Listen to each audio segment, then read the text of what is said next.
যে সূরা হাশরের মাগরিবের পরে 3 আয়াত পড়তে দেরি 70,000 ফেরেশতা ফজর পর্যন্ত তোমার জন্য কাঁদতে দেরি করে না। সুবহানাল্লাহ। সত্য তো? হ্যাঁ সত্য। ফজরের পরে আবার 70,000। কোন বিমারীকে, অসুস্থ ব্যক্তিকে সোয়াবের নিয়তে দেখতে যাইতে দেরি 70,000 ফেরেশতা পরের দিন ওই সময় পর্যন্ত দোয়া করতে দেরি করে না। সুবহানাল্লাহ। ফেরেশতা পর্যন্ত আমাদের অধীন। মসজিদে যতক্ষণ বসা থাকে এক ফেরেশতা ডাইনে বসা চোখের পানি জড়াইতে থাকে, আল্লাহুম্মা গফিরলা, আল্লাহ আরে মাফ করে দেন না। আল্লাহ বলে তোরা তো আইলো গেল কি, আপনার ঘরেই তো বের হইছে, আমাকে জিজ্ঞাসা করেন কেন তোর দিলে এত ব্যথা কেন? আপনার ঘরেই তো বয়ে রয়েছে, বন্দা তো আপনারই, সৃষ্টির সেরা তো আপনিই বানাইছেন। ও যদিও না কান্দে তো আমি ওর পক্ষ হয়ে একটু কান্দতেছি, অসুবিধা কি? আরেকজন বলে আল্লাহুম্মা আরহাম আলাইহি, আল্লাহ এর উপরে দয়া করেন না। আপনার ঘরে বসে রইলো, তারপরে যদি দয়া না করেন তো বাজারে গেলে করবেন, ওটা তো দয়ার জায়গাই না। কি করে না করে না দোয়া। যতক্ষণ মসজিদে বসে থাকে আরেকজন নামাজের সওয়াব লিখতে থাকে। আল্লাহ বলে ঘুমায় তো রইলো, তুই নামাজের সওয়াব লেখোস না কেন? ঘুমাইলো তো আপনার বাড়িতেই ঘুমাইছে, আর কোথায় ঘুমাইছে? সওয়াব লিখবো না তো লিখবো না কেন? এটাও ফেরেশতা চালায়। আপনি ভাবেন শ্বাস প্রশ্বাস এমনি নেন? কন্ট্রোল রুম আছে, কন্ট্রোল রুম। হ্যাঁ, হাবায়েক ফি আখবারিল মালায়েক কিতাবে আছে, জালালউদ্দিন সুয়ুতী রহমাতুল্লাহ আলাইহি লেখা। যখন শ্বাস নেই তো ফেরেশতা বলে আল্লাহ আমসিকা ওয়াতরুক, বন্ধ করে দিব না খোলা রাখবো? আল্লাহ 1,60,000 বার মেসেজ থ্রো করে, অটো উতরুক আলী আবদি আজাল, খোলা রাখ, সীমা রেখা দেওয়া আছে। যেদিন সীমা রেখা আসবে ওই দিন বলবো টানবো তো আর ছাড়তে দিবি না, ছাড়বো তো আর টানতে দিবি না। বিনা দ্বিধায় 1,60,000 বার শ্বাস প্রশ্বাস নিতেছি। আসেন একটু ভাবি। সুর তো আমার কাছে নাই যে আমি আপনাদেরকে পাগল করব। এরকমই ডোলের মতো আওয়াজ যদি দিলে গাথে।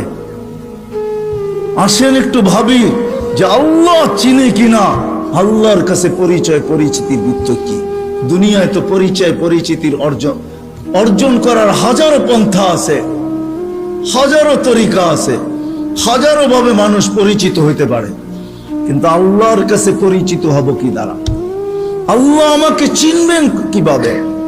এটাকেই নিয়ে মুহাম্মদুর রাসূলুল্লাহ সাল্লাল্লাহু আলাইহি ওয়াসাল্লাম আসেন। যদিও আল্লাহর দাবি ছিল আমার কাছে পরিচিত হইতে হইলে আমাকে মানতে হবে, আতিউল্লাহ। আল্লাহর দাবি ছিল আমাকে মানো, আমাকে মানলেই আমার কাছে পরিচিত হবে, আমাকে মানলেই আমার কাছে দামি হবে, অন্যথায় কোনো দ্বিতীয় পন্থা নাই। কিন্তু একটা প্রশ্ন এখানে হইতে পারে, আমার মনে হয় প্রশ্ন হইতে পারে, লা তারাকাল উয়ুন, আপনাকে তো চোখে দেখা যায় না, ওয়ালা তুখালিতুকাজ জুনুন, দেন ধারণায় আপনাকে আনা যায় না, ওয়ালা ইয়াসিফুকাল ওয়াসিফুন, বর্ণনা দিয়ে আপনাকে শেষ করা যায় না, আপনার কথা কানেও শোনা যায় না, বর্ণনা দিয়ে শেষ করা যায় না। আপনি তো একটা পদের মালিক না, দুনিয়ায় সামান্য পদস্থ হইলেই তাকে ধরা ছোঁয়ার বাহিরে চলে যায়, সব সময় হাতের নাগালে পাওয়া যায় না। আপনি তো একটা পদের মালিক না। এই জন্যই তো আমি পায়ে হাত রেখে সব মজমায় বলি, শিক্ষিত মানুষগুলা যাদের কাছে অক্ষর জ্ঞান আছে, মাঝে মাঝে 99 নামের অর্থটা একটু খোদার ওয়াস্তে দেখেন। পায়ে হাত রেখা বলি 99 নামের অর্থ দেখেন, তাইলে বিবেকের পর্দা খুলতে পারে যে আমার আল্লাহ কে, আমার মালিক কে। আপনি তো জানেনই না আপনার মালিক কে, কোরআন আমাকে বুঝায়। ওয়াইন তুতিউহু তাহতাদু আমাকে বুঝায়, মান আতা আর রাসূল ফাকাদ আতা আল্লাহ। যে আল্লাহর রাসূলকে মানলো সেজন্য আল্লাহকে মানলো। মুহাম্মদুর রাসূলুল্লাহকে আল্লাহ বলে আমাকে মানো, কিন্তু প্রশ্ন তুলে দিলাম তো সহজ করলো, আমার বন্ধুর হয়ে যা, আমি তোর হয়ে যাব। কবি শুধু শুধু বলেন নাই, कभी शुद्ध शुद्ध बोलन ना क्या वफा तूने मोहम्मद से तो हम तेरे हैं, ये दुनिया क्या चीज है, लौह कलम तेरे हैं। আল্লাহ হাদিসে কুদসির তরজমা কোন কবি করছেন, তুই মুহাম্মদুর রাসূলুল্লাহর হইয়া দেখ না। মুহাম্মদুর রাসূলুল্লাহ সাল্লাল্লাহু আলাইহি ওয়াসাল্লাম আসছেন ওই পরিচয় পরিচিতি আমাদের হাতে তুলে দেওয়ার জন্য, আল্লাহর কাছে পরিচয় করায় দেওয়ার জন্য। আসেন আসেন, যদিও আল্লাহকে মানা সম্ভব না। আল্লাহ বলছে আতিউল্লাহ, পরেই বলছে আতিউর রাসূল। কেননা প্রশ্ন এইখানে কেমনে পাবো আপনাকে? তো আল্লাহ বলছে আমার বন্ধুর হইলেই হবে। এক জায়গায় না 100 জায়গায় দেখানো যাবে। আসেন নবীর আদর্শ শিখি। এখন আপনি যদি প্রশ্ন করেন, 2500-এর বুদ্ধিমান মানুষ যদি প্রশ্ন করে, নবীও তো নাই, উনি তো চলে গেছে, 1434 বছর হয়ে গেছে, ওনাকে পাবো কোথায়? তো দুইজনে মিলা মডেল দুনিয়া এখনো রেখা গেছেন, দুইজনে মিলা রাখছেন। ওয়া আওরাসনাল কিতাবাল্লাযী নাস্তাফাইনা মিন ইবাদিনা, ওটা বলছেন আল্লাহ, আর রাসূলুল্লাহ সাল্লাল্লাহু আলাইহি ওয়াসাল্লাম বলছেন আল উলামা ওয়ারাসাতুল আম্বিয়া। দুইজনে মিলা বলছেন কিয়ামতের সকাল পর্যন্ত রেখা গেছি মডেল। এদের কাছে সুরক্ষিত আছে, সুন্নত সুরক্ষিত আছে, আদর্শ সুরক্ষিত আছে। শুধু শুধু কোরআন বলে না, লাকাদ কানা লাকুম ফি রাসূলিল্লাহি উসওয়াতুন হাসানা লিমান কানা ইয়ারজুল্লাহ। যে আল্লাহকে পাইতে চায়, আল্লাহর কাছে পরিচয় চায়, পরিচিতি চায়, ইজ্জত চায়, সম্মান চায়। কেমন ইজ্জত, কেমন ইজ্জত! চলেন কোরআন আমাকে বুঝায়, আল্লাহ সালাম দিবে, সালাম কওলাম মির রাব্বির রাহিম। যুবক হারায় গেছো দুনিয়া দেখা, গন্দা জিনিস দেখা, হায় হায় হায় হায়।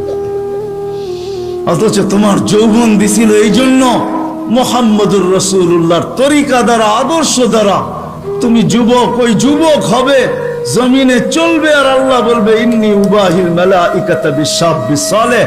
তোমাকে দেখায় আল্লাহ বলবে আমি তোমাকে নিয়ে ফেরেশতাদের উপরে গৌরব করি। তোমাকে দেখাবে আর আল্লাহ বলবে আরশের নিচে তোর জন্য গ্যালারি রাখা আছে, সুপার ডিলাক্স গ্যালারি। এই দুনিয়ার গ্যালারি, জান্নাতে সব রাখা আছে। কি চাও তুমি? ভাবছো জান্নাতে গান নাই, দুনিয়ায় শুনে নেই জান্নাতের গান? সময় নেই আমার হাতে, তোমাকে আমি জান্নাতের গান শোনাইতাম। জান্নাতেই দুনিয়ার গান। দুনিয়ার সিঙ্গার রে সিঙ্গার বলা হয় না, এটি তো ফিঙ্গার, সিঙ্গার না। সিঙ্গার তো আল্লাহ বানায় রেখা দিছেন, উপরে রাখা আছে জান্নাতে। শোনাবে, তারপরে আল্লাহ জিজ্ঞাসা করবে কেমন শুনলি? তুমি চিৎকার দিয়া বলবে লাকানাল মাউতু লা মুতনা রব্বানা। এমন আওয়াজ, মউত থাকলে আওয়াজের ঝংকারে মরে যেতাম। আল্লাহ বলবে এই আওয়াজও কিছু না। ও যুবক, তোমাকেই তো এই আওয়াজ দিবে আল্লাহ জান্নাতে যাওয়ার পরে। সৌতা দাউদ, তোমার গলার আওয়াজ দাউদ আলাইহিস সালামের মতো হবে। দুনিয়ার সিঙ্গার ওই গানের আওয়াজ উঠাবে তুমি, শুধু তুমি নাচবে না, হুর নাচবে না, খাদেমরা নাচবে না, জান্নাতও ডান্স করবে। জান্নাত এইখানে তো তুমি একটু কমর দুলাও, ঠিক না? এটার নাম ডান্স না। তোমরা ডান্স চিনো না, আমারে ডান্স চিনাইতে হবে না, আর আমাকে সিঙ্গারও চিনাইতে হবে না। আমি বড় বড় সিঙ্গার চিনি দুনিয়াতে, বড় বড় সিঙ্গাররা আমারে চিনে। আলহামদুলিল্লাহ, তুমি আমাকে সিঙ্গার চিনাইতে হবে না। এটার নাম ডান্স না, সব জান্নাতে রাখা আছে। স্টেজ তো আল্লাহ লাগাবে এরকম মাঝে মাঝে জান্নাতে। জিজ্ঞাসা করবে গান শুনবি? তো বলবে রেজওয়ান লাগা স্টেজ। প্রথম শোনাবে ফেরেশতা, আল্লাহ বলবে এত সুন্দর, তো বলবে আল্লাহ। তারপর আল্লাহ ডাকবে তালিয়া দাউদ, দাউদ আলাইহিস সালাম আসবে, বলবে এর চেয়ে সুন্দর। তারপরে আসবে আমাদের নবীজি, আল্লাহ বলবে এর চেয়ে সুন্দর। আল্লাহ বলবে রিজওয়ান ইরফাইল হিজাব, এখন আমি শোনাবো। প্রতি শুক্রবারে আল্লাহ দাওয়াত খাওয়াবে। দাওয়াত কেমন হবে? সবচেয়ে বড় হাতিয়ার যেটা দিছেন, একের ভিতরে 100 বানায়া আমাদের রসুলের জন্য, নাইলে কোনোদিন কারোর জন্য দিতেন না। আমি তো সব জায়গায় বলি, আল্লাহ কোন উম্মতকে 1.25 লক্ষ উম্মত আসছে, 312 জন রসুলের উম্মত আসছে, কাউকে আল্লাহ টাইকা নেওয়ার দায়িত্ব নেন নাই। নামাজ দিছেন, টাকার দায়িত্ব নাই, বলছি পড়লে পড়বা, না পড়লে না পড়বা। কিন্তু আমাদের নবীজির কারণে আল্লাহ আমাদেরকে ডাকার দায়িত্ব নিছেন। 5 ওয়াক্ত নিজে ডাকে, বন্ধুর দিলকে শান্ত করার জন্য। আমার মনে হয় বন্ধুর দিলকে শান্ত করার জন্য। কেননা মুসা আলাইহিস সালাম 5 ওয়াক্ত মানতে পারতেছিলেন না, আমি এর চেয়ে অভিজ্ঞ আপনি? আমি 2 ওয়াক্ত পড়াইতে পারি না, 5 ওয়াক্ত আপনার উম্মত পড়বে না, আবার যান কমায় নিয়ে আসেন। আল্লাহ রসুল বলছে লজ্জা লাগে, কিন্তু মনে মনে ভাবতে ছিলেন অভিজ্ঞ লোকটা বলতেছে, আমার তো লজ্জা লাগে, অভিজ্ঞ লোকটা বলতেছে নামাজ মনে হয় আমার উম্মত পড়বে না। তো আল্লাহ বলছে বন্ধু চিন্তা করেন না, আমি ঘুমের থেকে উঠে নিয়ে আসবো। নাইলে ফজরে কেন আজানে বলা হয় আসসালাতু খায়রুম মিনান নাওম? চিন্তা করেন না, আমি উঠে নিয়ে আসবো। একের ভিতরে 100 দিয়া দিছেন। আসেন 2টা অঙ্গীকার করি আজকে যে আল্লাহর রসুলের আদর্শ একটা হইলো আমার জীবনের সঙ্গী বানাবো। রাগ হয়ে যাবেন বললে?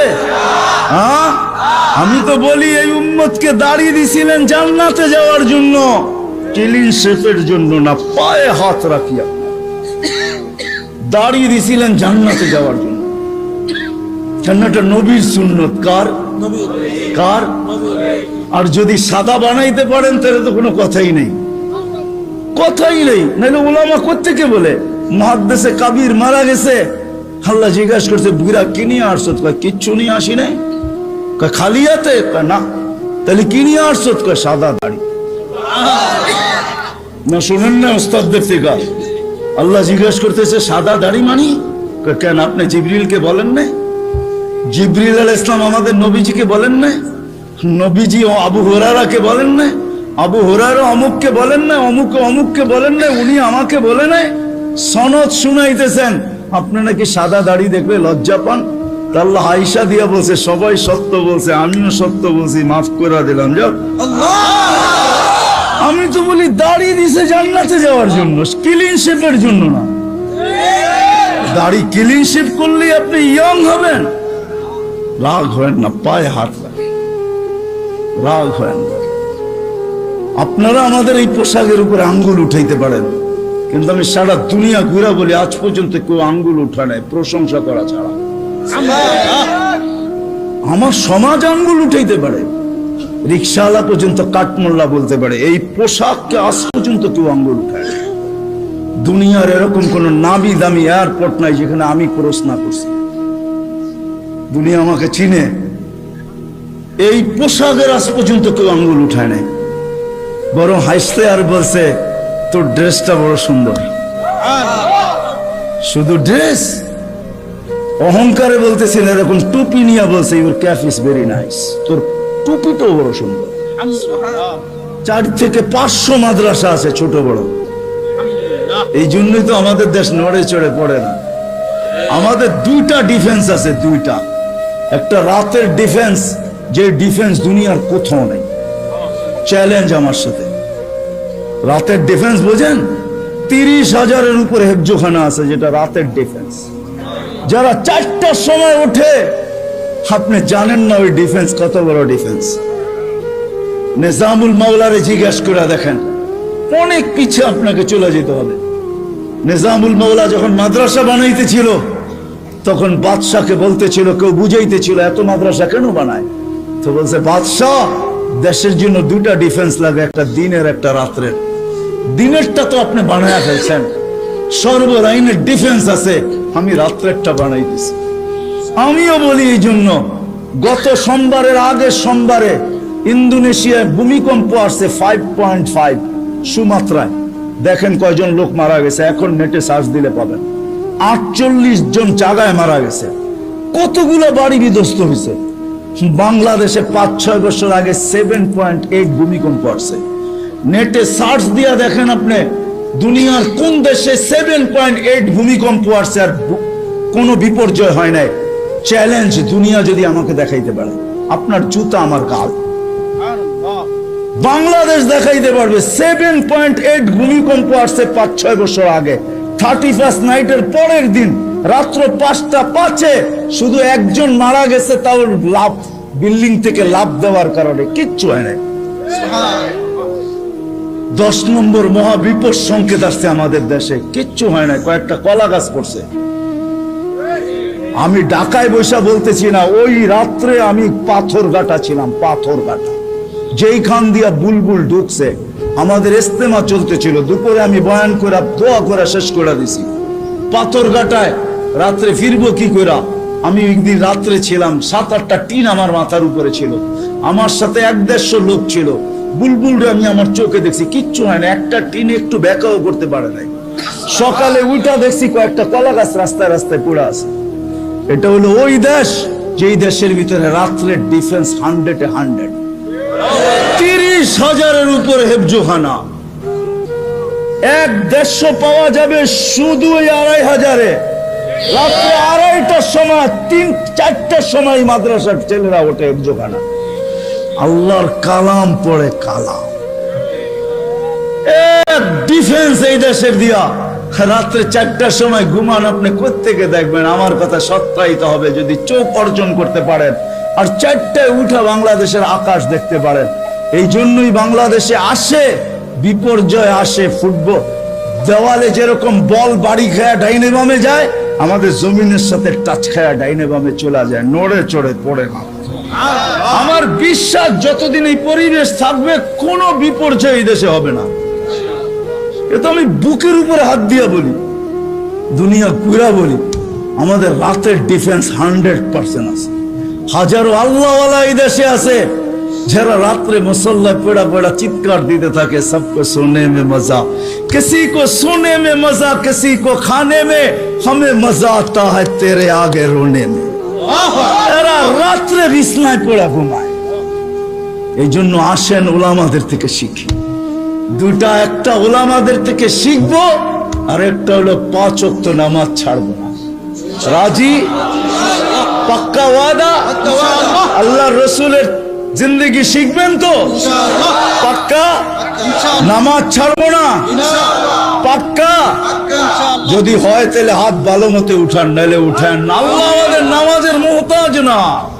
নামান আল্লাহ আমাদেরকে আমল করার তৌফিক দান করেন।